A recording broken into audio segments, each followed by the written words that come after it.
Madam, madam, ও madam, উঠুন। কি রে তুই এত রাতে? ম্যাডাম, আপনার বয়ফ্রেন্ড আপনার দিকে দাঁড়ায় রয়েছে। কি কি বলস? আমার বয়ফ্রেন্ড এসে দাঁড়া রয়েছে? আচ্ছা তুই এক কাজ কর, তাড়াতাড়ি গিয়ে শুয়ে পড়া। ম্যাডাম, আমার অনেক ভয় লাগতেছে। আপনি প্রতিদিন আমার এই স্যারের পাশে শোয়াইয়া আপনি আপনার বয়ফ্রেন্ডের লগে দেখা করতে যান। যদি স্যার কখনো আমার আপনি মনে করে কিছু করে ফেলায়, ম্যাডাম আপনি তো জানেনই আমি অবিবাহিত মাইয়া। এত কথা বলস কেন? তোকে আমি টাকা দিই না? প্রতিদিন টাকা নিতে পারবি আর একটু রিস্ক নিতে পারবি না? তোকে আমি সাফ সাফ করে বলে দিতেছি, তোকে আমি টাকা দিই আমার জায়গায় আমার হাজবেন্ডের পাশে রাতে শোয়ার জন্য, এর বেশি কিছুই না। তুই যদি আমার হাজবেন্ডের সাথে উল্টাপাল্টা কিছু করার চেষ্টাও করিস তাহলে কিন্তু তোর খবর আছে বলে দিলাম। না না ম্যাডাম, আমি এমন কিছুই করবো না। আচ্ছা ঠিক আছে, এখন এত কথা বললেও আবার উঠে যাবে। যা তুই গিয়ে শুয়ে পড়, যা।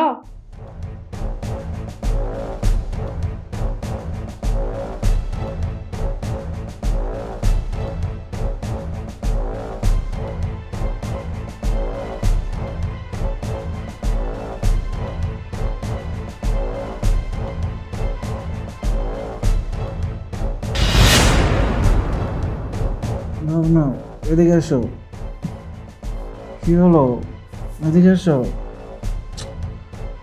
ভাবনা, এত দূরে কেন তুমি? এদিকে এসো। এই, তুমি খুব আদর করতে ইচ্ছে করছে, আসো না এদিকে। আসো।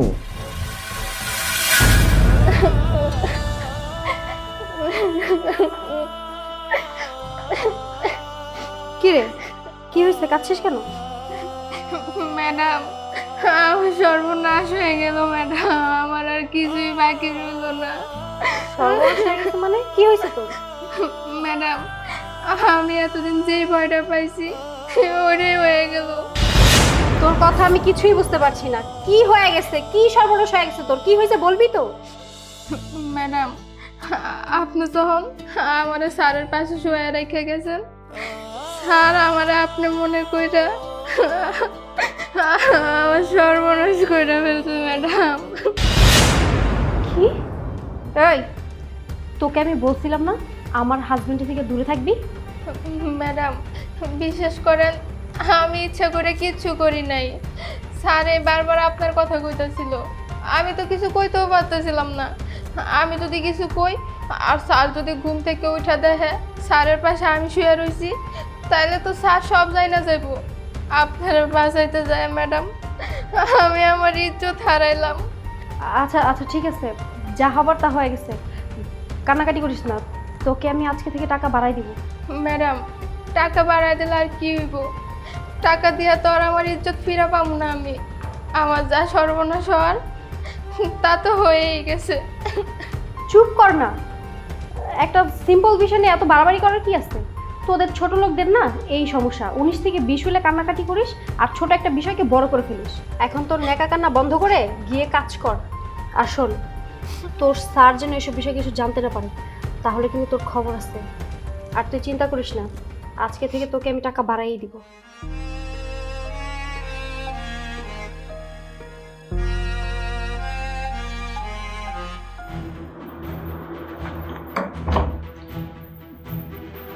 ম্যাডাম, ম্যাডাম, উঠেন।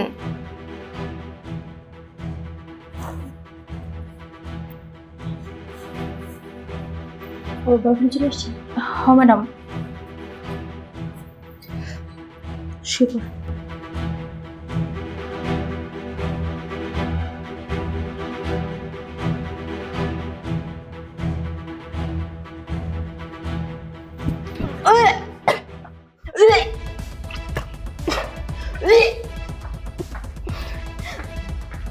কি রে, কি হয়েছে তোর? তুই বমি করছিস কেন? ম্যাডাম, অনেকদিন ধরেই না আমার শরীরটা অনেক খারাপ লাগতেছে। আমি কিছু খাইতেই পারতেছি না। উঠা দাঁড়ালেই মাথা ঘুরাইতেছে আর খালি বমি হইতাছে। কি বলছিস এসব? তার মানে তুই প্রেগন্যান্ট? আমার সাথে আয়, আমার সাথে আয়। এই ছোট লোকের বাচ্চা, কার সাথে নষ্টামি করে প্রেগনেন্ট হয়েছিস? এই বাচ্চা কার? ম্যাডাম, আপনি এটা কি কইতাছেন? আপনি তো প্রতিদিন আমার স্যারের কাছে রাইখা যাইতেন, আর আমি আপনারা কইলাম না ওই দিন আপনি আমার স্যারের কাছে রাইখা যাওয়ার পর স্যার আমারে আপনি ভাইবা আমার সর্বনাশ করছে। ম্যাডাম, এই বাচ্চা স্যারেরই ম্যাডাম। ছোট লোকের বাচ্চা, তোর এত বড় সাহস! কার না কার সাথে নষ্টামি করে প্রেগনেন্ট হয়ে এখন আমার হাজবেন্ডের দোষ দেস? ম্যাডাম, আপনি বিশ্বাস করেন এই বাচ্চা স্যারের। আপনি তো জানেন আমি আপনাকে বাড়ি ছাইরা কোথাও যাই না, আমি সারাদিন আপনাকে বাড়িতেই থাকি, এই নিয়েই খাই এই নিয়েই ঘুমাই। আপনাকে বাড়ির বাইরে তো আমি ভুলেও যাই না। এই বাচ্চা আর কার হইব কোন ম্যাডাম? এই বাচ্চা স্যারের ম্যাডাম। চুপ, একদম চুপ কর। এতদিন যা হয়েছে হয়েছে, কিন্তু এখন তো দেখছি বিষয়টা বাড়াবাড়ি হয়ে গেছে। তোর পেটে আমার হাজবেন্ডের বাচ্চা, এই বিষয়টা যদি জানাজানি হয়ে যায় তাহলে তো আমি ধরা খেয়ে যাব, আর আমি ধরা খেয়ে গেলে আমার সংসার নষ্ট হয়ে যাবে। আমি আমার হাজবেন্ডকে শুধুমাত্র টাকার জন্য বিয়ে করছি, এই অর্থ সম্পত্তি দেখে বিয়ে করছি। আর আমার আমার হাজবেন্ড যদি আমাকে বাসা থেকে বের করে দেয়, আমাকে যদি ডিভোর্স দিয়ে দেয়, তাহলে তুই অর্থ সম্পত্তি টাকা পয়সা কোনো কিছুই আমি ভোগ করতে পারবো না, সব কিছু থেকে আমি বঞ্চিত হব। তোর মতো একটা ছোট লোক ফকিন্নি কাজের মেয়ের জন্য আমি আমার সংসার নষ্ট করতে পারবো না, আমি কিছুতেই ধরা খেতে পারবো না। শোন, তুই আর এই বাসা থাকতে পারবি না, এখন এই মুহূর্তে তুই এই বাসা থেকে বের হয়ে যা, বের হয়ে যা। না ম্যাডাম, আপনি এমনটা করেন না। আমি তো আপনার লেগেই আমার এত বড় সর্বনষ্ট করছি, আর আপনি যদি আমার এই বাড়িতে বাইর করে দেন আমি কই যাবো ম্যাডাম? কোন আমার তো যাওয়ার মতো আর কোনো জায়গা নাই। ম্যাডাম, আমার এই বাড়িতে বাইর করে দিয়েন না ম্যাডাম, আমার এই বাড়িতে বাইর করে দিয়েন না। তুই কি ভেবেছিস তোর মতো একটা 2 টাকার মেয়ের জন্য আমি ধরা খাবো? আমি আমার সংসার নষ্ট করব? কখনোই না। বের হ, বের হ। বের। কি ব্যাপার? কি হয়েছে? তুমি জানো ও কি করছে? এই ছোট লোকের বাচ্চাটা কি করছে? কার না কার সাথে নষ্টামি করে প্রেগনেন্ট হয়েছে, আর ওর মতো নষ্টামি আমি আমার বাসায় কাজে রাখবো? কখনোই না। আয় বের হ, বের হ বাসা থেকে। এই বাসা থেকে ও বের হবে না। এই বাসা থেকে যদি কেউ বের হয় তাহলে তুই বের হবি। আমি বের হব মানে? তুমি এসব কি বলছো? হ্যাঁ, এই বাসা থেকে যদি কাউকে বের হতে হয় তাহলে তুই বের হবি। আরে তুই তো আমার সাথে বেইমানি করেছিস, আমার সাথে অন্যায় করেছিস। তুই কি ভেবেছিস আমি কিচ্ছু জানি না? আমি সব কিছু জানি। এই কাজের মেয়েটা আমাকে সব কিছু বলেছে। তাহলে শোন। ম্যাডাম, ম্যাডাম ওঠেন। ভালো লাগতেছে। ম্যাডাম, আপনার বয়ফ্রেন্ড দাঁড়ায় রয়েছে আপনার লেগে।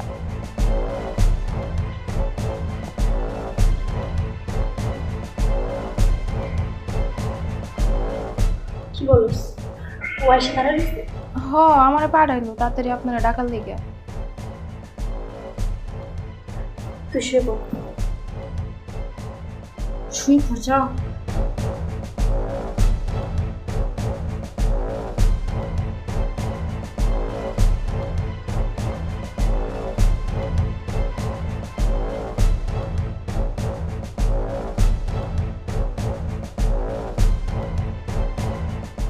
হ্যাঁ ভাবনা, এদিকে আসো।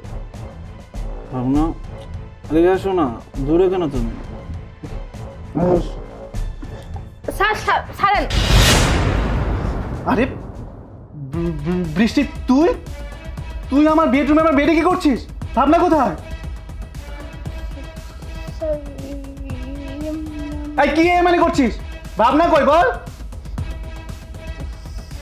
স্যার, ম্যাডাম বাসায় নেই। হোয়াট? তোর ম্যাডাম বাসায় নেই মানে? এত রাতে ভাবনা কোথায় চলে গেছে? আর তুই আমার বেডে কি করছিস? স্যার, আসলে আসলে আসলে কি করছিস? সত্যি কথা বল, কি হয়েছে কি? তুই আমার বেডে কেন? ভাবনা কোথায়? ভাবনা? স্যার, ম্যাডাম তার বয়ফ্রেন্ডের সাথে দেখা করতে গেছে। যত বড় মুখ নয় তত বড় কথা। একে তুই আমার বেডরুমে আমার বেডে আমার পাশে শুয়ে আছিস, আর আমার বই নামে উল্টাপাল্টা কথা বলছিস। স্যার, বিশ্বাস করুন আমি যা বলতেছি সব সত্যি কথা। ম্যাডাম আমারে আপনার পাশে শুয়ে রাখা তার বয়ফ্রেন্ডের লগে দেখা করতে গেছে। কি? তোকে আমার পাশে শুয়ে রেখে ভাবনা তার বয়ফ্রেন্ডের সাথে দেখা করতে চলে গেছে, মানে কি? এসব কি কথা বলছিস কি তুই? হ্যাঁ স্যার, আর এটা নতুন কিছু না ম্যাডাম, দীর্ঘদিন ধরেই আমার প্রতিদিন আপনার পাশে শুয়ে রাখা তার বয়ফ্রেন্ডের লগে দেখা করতে যায়। বৃষ্টি, তুই যেগুলো বলছিস সেগুলো কি সত্যি? তুই কি আমাকে সত্যি কথা বলছিস? হ্যাঁ স্যার, আপনি আমার কথা বিশ্বাস করেন, আমি যা কইতেছি সত্যি কথাই কইতেছি। ম্যাডাম প্রতিদিন আমার আপনার পাশে শুয়ে রেখে তার বয়ফ্রেন্ডের লগে দেখা করতে যায়, আর আমারও কইছে আমি যদি ম্যাডামের কথা মতো প্রতিদিন আপনার পাশে না শুই তাহলে নাকি ম্যাডাম আমার অনেক বড় ক্ষতি করব। আমি সেই ভয়েই প্রতিদিন আপনার পাশে শুই, আর এর জন্য ম্যাডাম আমার অনেক টাকাও দেয়। ও আই সি। ভাবনা আমার পিছনে পিছনে এত কিছু করে ফেলছে আর আমি কিছুই জানি না। ও তোকে আমার পাশে শুয়ে রেখে ও বয়ফ্রেন্ডের সাথে দেখা করতে যায়, ও আমাকে এভাবে ঠকাচ্ছে, আর তুই কিনে দীর্ঘদিন ধরে আমার পাশে। ছি। আচ্ছা ঠিক আছে, শোন বৃষ্টি, যা হবার তো হয়ে গেছে। তোকে আমি কিছু কথা বলছি, তুই শোন। তুই যেভাবে আমার কাছে ধরা পড়ে গেছিস এটা কোনোভাবে ভাবনাকে বুঝতে দিবি না, কেমন? যেভাবে প্রতিদিন চলছিস সেভাবে চল, কালকে আমি এর ব্যবস্থা করছি। আচ্ছা স্যার। আচ্ছা ঠিক আছে, তাহলে তুই শুয়ে পড়। হ্যাঁ, শুয়ে পড়।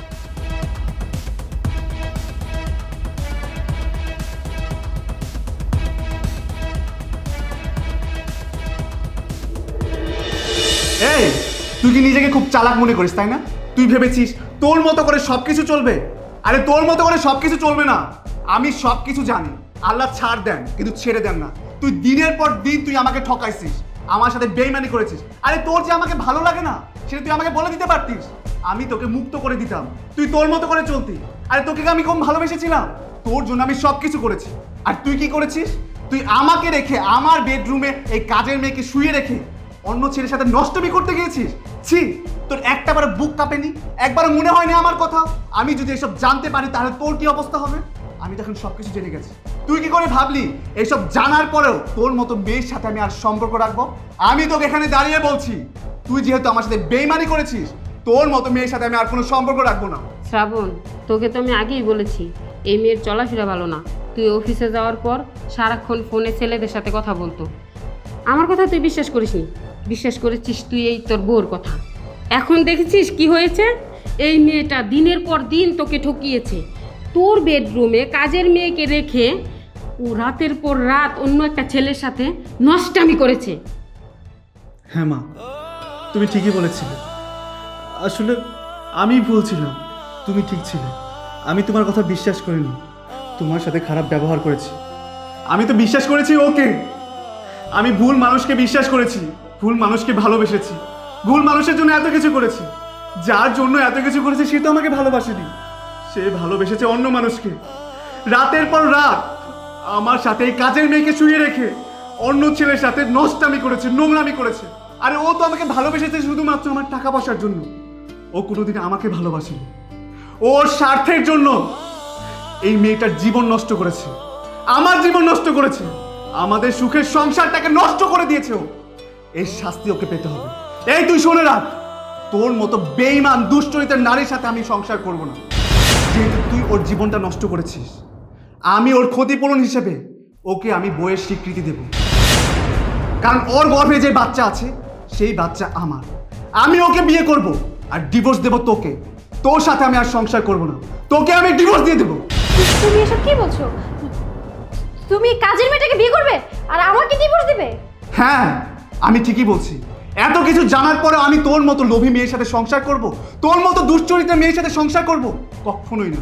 তুই এখন এই মুহূর্তে আমার বাসা থেকে বেরিয়ে যা, সময় মতো আমি তোকে ডিভোর্স লেটার পাঠিয়ে দেবো। যা বলছি, যা। শ্রাবণ, আমার ভুল হয়ে গেছে, আমি মানছি আমি তোমার সাথে অনেক অন্যায় করছি, তোমাকে ঠকাইছি, কিন্তু তুমি বিশ্বাস করো আমি সত্যি তোমাকে অনেক ভালোবাসি। চুপ! তোর মতো এই নষ্টা নারীর মুখে ভালোবাসা শব্দটা মানায় না। তুই এখন এই মুহূর্তে বাসা থেকে বেরিয়ে যা, বেরিয়ে যা বলছি। যদি ভালো ভালো না বের হস, আমার থেকে খারাপ কিন্তু আর কেউই হবে না।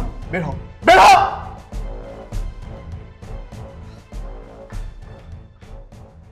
আর বৃষ্টি, তুই আমাদের বাসায় অনেক দিন ধরে কাজ করছিস। আসলে যেটা হয়েছে তোর সাথে অনেক বড় অন্যায় হয়েছে। এখানে তোরও কোনো দোষ নেই, আমারও কোনো দোষ নেই। তবে তুই যেহেতু প্রেগনেন্ট আর তোর গর্ভে আমার বাচ্চা, আমি তোকে বিয়ে করতে চাই। তুই যদি কিছু না মনে করিস, আমি তোকে বিয়ে করতে চাই। তুই আমাকে বিয়ে করবি? হ্যাঁ স্যার, আমার কোনো আপত্তি নেই। আচ্ছা ঠিক আছে মা, তুমি আমাদের দুজনের বিয়ের ব্যবস্থা করো। ঠিক আছে বাবা, নষ্ট মেয়ের থেকে কাজের মেয়ে শতগুণে ভালো। ঠিকই বলেছো।